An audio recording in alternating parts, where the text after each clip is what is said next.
ఈరోజు క్రైస్తవ సంఘానికి ఒక మాదిరి. క్రైస్తవ సంఘములో విశ్వాసులమని చెప్పుకుంటున్న మనం అందరం కూడా ఫిబే లాంటి స్థితిని మనం కలిగి ఉంటే ఖచ్చితంగా దేవుని చేత మనం ప్రేమించబడతాం. మన విశ్వాస జీవితం అనే పునాది స్థిరంగా ఉంటుంది. హల్లెలూయా. ఫిబే అనే మాటకు అర్థం బిడ్డారా ఏంటి అని అంటే ప్రకాశించేది అని అర్థం. ఫిబే అనగా ప్రకాశించుట అని అర్థం. ఫిబే అనే మాటకు అర్థం ప్రకాశించుట. పిల్లరా ఫిబే తన జీవితంలో ప్రకాశించేదిగా ఉంది. అందుకని పౌలు గారు పిల్లరా అనేక మంది స్త్రీలు ఉంటుండగా ఆమెను గురించి అక్కడ ప్రత్యేకంగా ఒక 2 వచనాలు ఆమె కోసం కేటాయించడం జరిగింది అక్కడ. దేవునికి స్తోత్రం. పిల్లరా ఇంతకీ ఆమెలో ఉన్న ప్రత్యేకత ఏంటి? ఆమె విశ్వాస జీవితంలో ఎంత బలమైన పునాది కలిగి ఉంది. ఈరోజు ఆమెను గురించి మనం నేర్చుకుంటే మన విశ్వాస జీవితంలో కూడా పునాదులు బలపరచబడతాయి అనడానికి పిల్లరా ఆమెలో ఉన్న కొన్ని గుణలక్షణాలు మనం నేర్చుకుందాం. దేవునికి స్తోత్రం కలుగును గాక. హల్లెలూయా. ఫిబే అనగా పేరుకు తగినట్లుగా జీవించింది ఆమె. ఆమెలో ఉన్న మొదటి లక్షణం ఏంటంటే పేరుకు తగినట్లుగా జీవించింది. అందుకే పిల్లరా ఆమె పౌలు గారు ఆమెను ప్రత్యేకంగా ప్రస్తావించాడు. హల్లెలూయా. హల్లెలూయా. ప్రకాశించుట. ఎవరు ప్రకాశిస్తారు? దానియేలు గ్రంథం 12వ అధ్యాయం 3వ వచనంలో పిల్లారా ఎవరు ప్రకాశిస్తారో అక్కడ వ్రాయబడింది. చదువుదాం. దానియేలు గ్రంథం 12వ అధ్యాయం 3వ వచనం. బుద్ధిమంతులైతే ఆకాశ మండలంలోని జ్యోతులను పోలిన వారై ప్రకాశించెదరు. నీతి మార్గమును అనుసరించి నడుచుకున్నట్లు ఎవరు అనేకులను త్రిప్పుదురో వారు నక్షత్రాల వలె నిరంతరము ప్రకాశిస్తారు. హల్లెలూయా. హల్లెలూయా.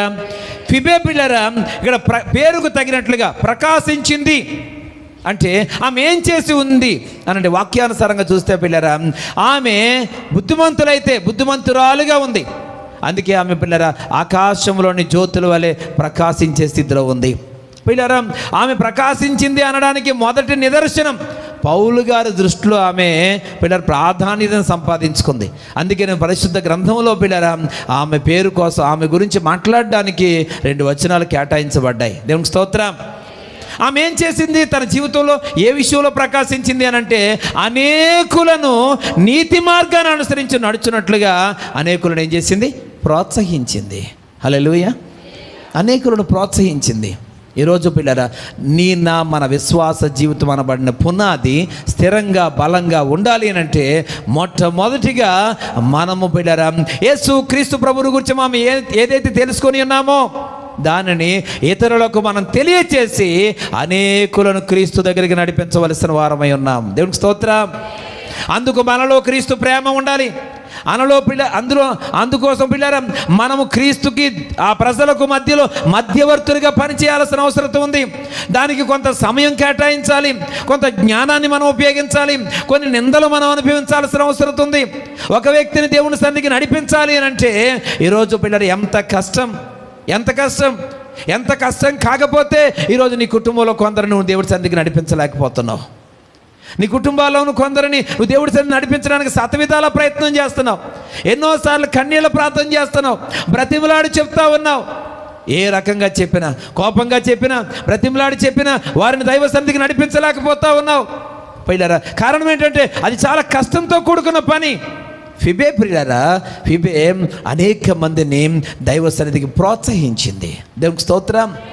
అనేక మంది నీతి మార్గం అనుసరించి నడుచున్నట్లు అనేక మందిని ఆమె ఆ మనసులను త్రిప్పివేసింది. పిల్లరా అందుకే ప్రకాశిస్తూ ఉంది అని చెప్పడానికి ఇష్టపడుతూ ఉన్నాను. హల్లెలూయా. నీ జీవితంలో నువ్వు దేవుని సన్నిధికి వచ్చిన తర్వాత ఫిబే వలె నువ్వు ప్రకాశించాలి అని అంటే నీవు కూడా అనేక మందిని దైవ సన్నిధికి నడిపించాలి. హల్లెలూయా.